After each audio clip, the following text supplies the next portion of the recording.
Shalom, Israel. My name is Officer Kayad, one out of I.S.U.P.K, Jamaica. I.S.U.P.K started 1 West 125th Street, Harlem, New York. I.S.U.P.K is run by Commanding General YAHANNA, the one man with the rank and the authority to lead Israel at this time. I say Yahweh Ba'asham Yahweh Shai Barakatham to my brothers. Yahweh Shamar Alathan Ba'asham Yahweh Shai to my sisters. All right, so Marcus Garvey hated Selassie. You understand? Contrary to popular belief. You understand?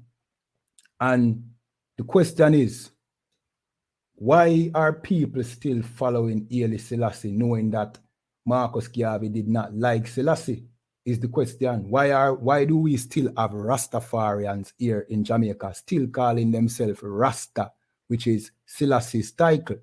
You understand? Well, Ras is his title, Tafari is his name, his birth name.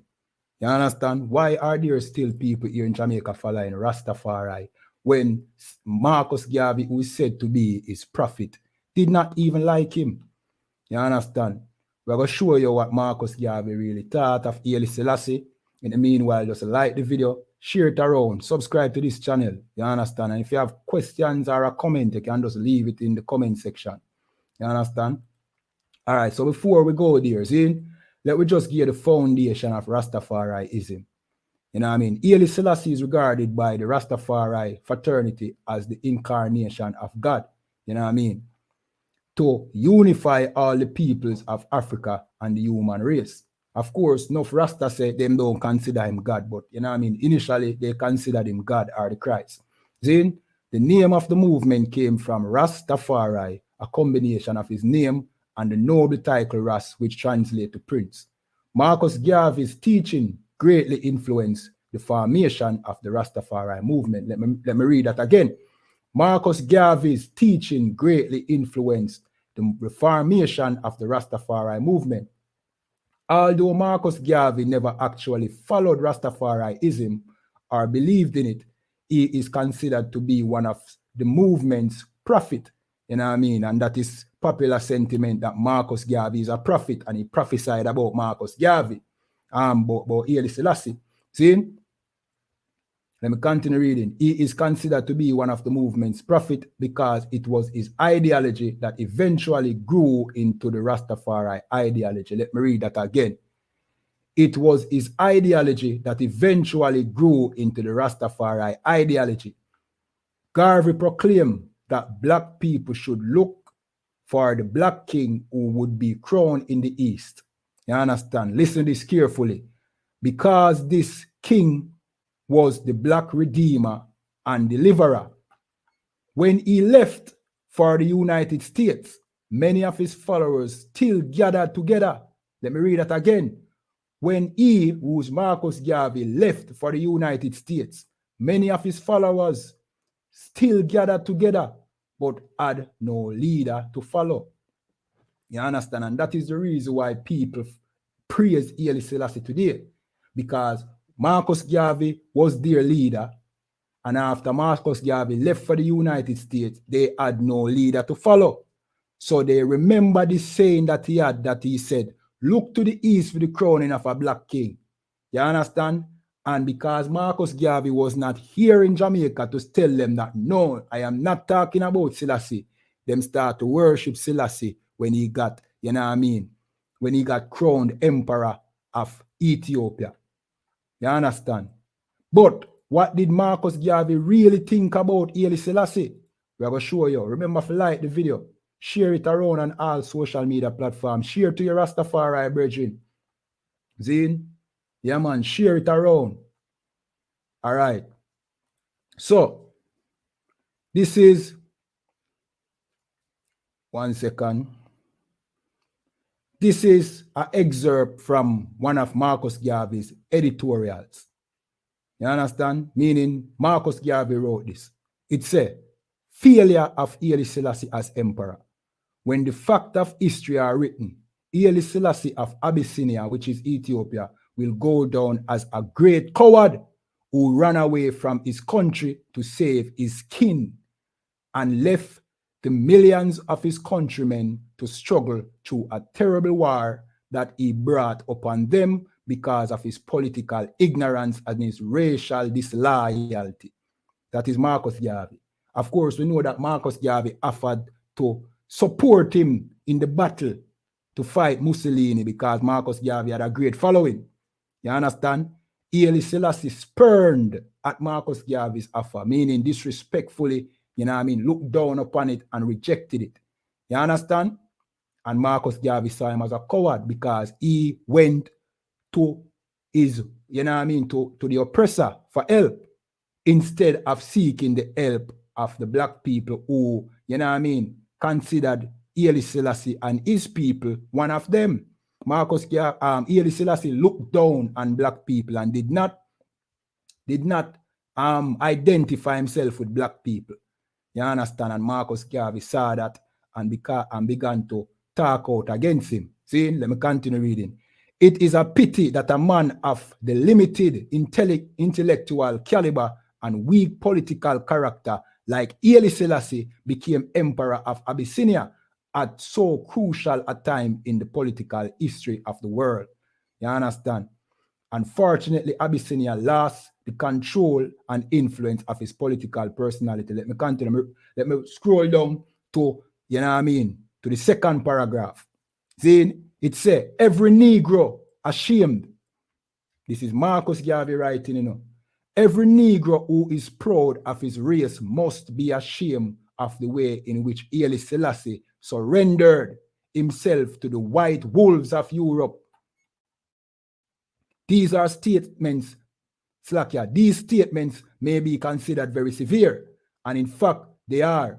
We could have been otherwise apologetic and sympathetic, but that would have been only if we were dealing with a Coptic priest or a religious monk, and not an emperor who held and presided over the political trust of 12 million people of his own country. You know what I mean? So these are the words of Marcus Garvey towards Haile Selassie. You understand? Marcus Garvey, who is considered the prophet of Rastafarianism. In fact, Marcus Garvey did not agree with Haile Selassie, neither did Marcus Garvey even like Haile Selassie. You understand? He basically sees Selassie as a waste man, a coward, a fool. You understand? Him say it himself. You understand? So what was the beef that Marcus Garvey had with Haile Selassie? It said Marcus Garvey was unimpressed after he fled Ethiopia in 1936, following the invasion of Benito Mussolini's troops a year earlier, describing Haile Selassie as a coward and calling him out for the terror of slavery. The practice was not outlawed in Ethiopia until 1942. So Marcus Garvey not only saw him as a coward, but blasted him because he was a slave trader. He was still selling slaves. You understand? And the Rastafari community laud themselves to say that, well, Haile Selassie stopped the slave trade. See? But if it wasn't for Marcus Garvey speaking against Haile Selassie for the same trade, slave trade, Haile Selassie would have not, you know what I mean, seized the slave trade. See? And Haile Selassie's family has been selling our people for years. You understand? It was our people he was selling. You understand? Marcus Garvey's people. See? That is who Haile Selassie was selling. You understand? So now, how can somebody be selling your people into slavery? You know what I mean? And you worship them as a god. And then your thing is that, well, him ended the slave trade. Well, by that argument alone, you should worship the King of England because they ended the slave trade. So now would you make them God or would you still want justice for your people? That is no grounds for you to call a man God. And you know the problem is when you bring out this information to the Rastafari community and let them know that, look, you had it wrong the whole time. The man was not prophesying about Haile Selassie. He actually disliked Haile Selassie. Why are you still following Haile Selassie? Then them don't really have a real answer. Them just stuck in them ways like Christians, like the Christians do. Them still stuck in them ways. You understand?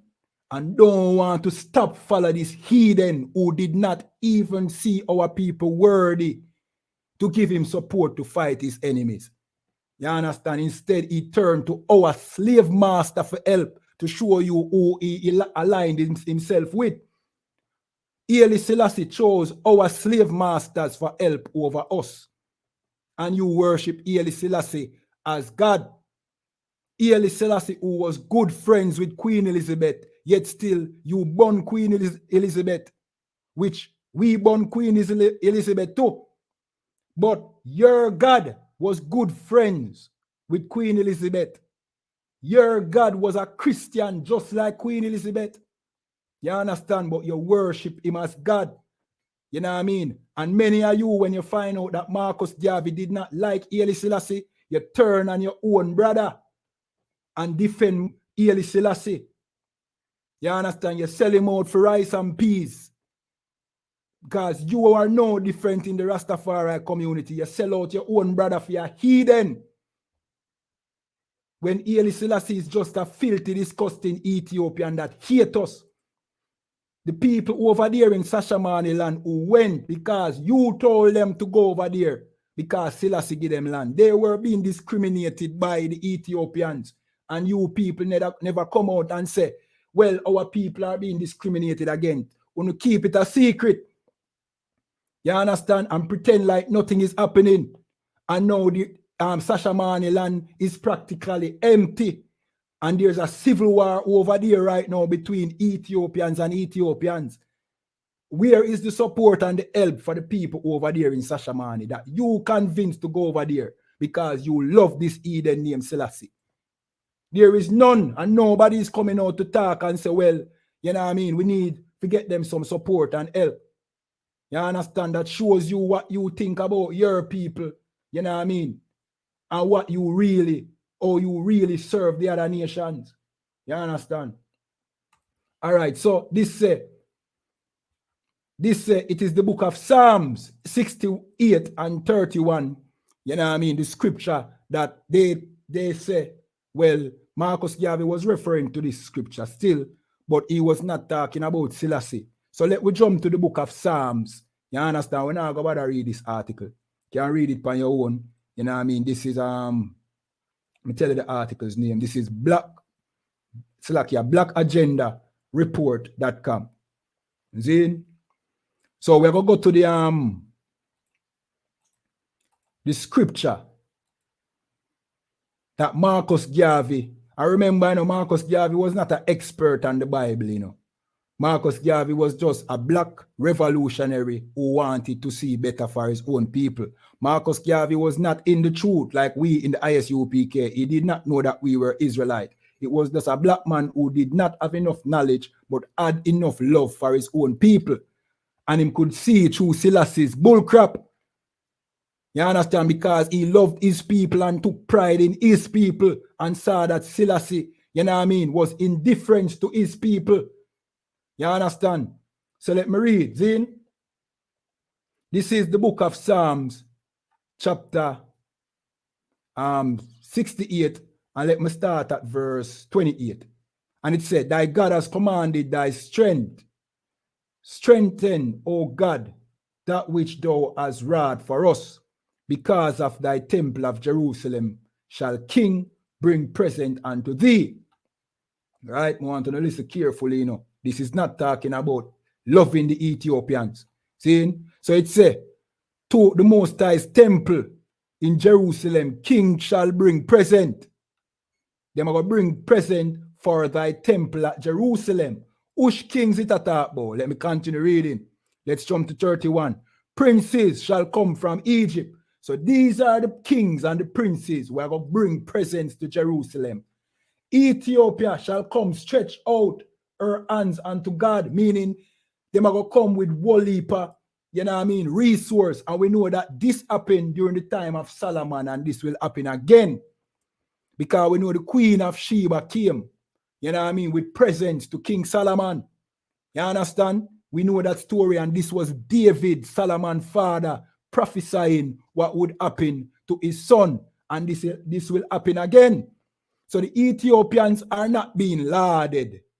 This scripture is not saying that the Ethiopians are special. It's saying that they will come with gifts, meaning they will come with presents to pay their dues, like bond servants. You understand? Our tributaries. You understand? Let me continue. Verse 32. Sing unto God, ye kingdom of the earth. Oh, sing praise unto the Lord. Selah. This is not talking about Selassie. You understand? That is not what it's talking about. You don't understand the Bible. You understand? Verse 33. To him that rideth upon the heaven of heaven, which were of old, lo, he does send out his voice, and that a mighty voice. Verse 34. Ascribe ye strength unto God, or the power of Israel. His excellency is over Israel. And we know that Israel is not Ethiopia. You understand? Israel and Ethiopia is two different nations. You understand? And his strength is in the clouds. Verse 35. O power, thou art terrible out of thy holy places. The God of Israel is he that giveth strength and power unto his people. Who is his people? Israel, not Ethiopians. Blessed be the power, or blessed be God. You understand? So that is the scripture that, you know what I mean, Marcus Garvey was reciting, and he was not talking about Selassie. You understand? But because Marcus Garvey fled to America, not fled, but went to America, Zane, and the people who was following his ideology here in Jamaica did not have a leader that they could go to anymore.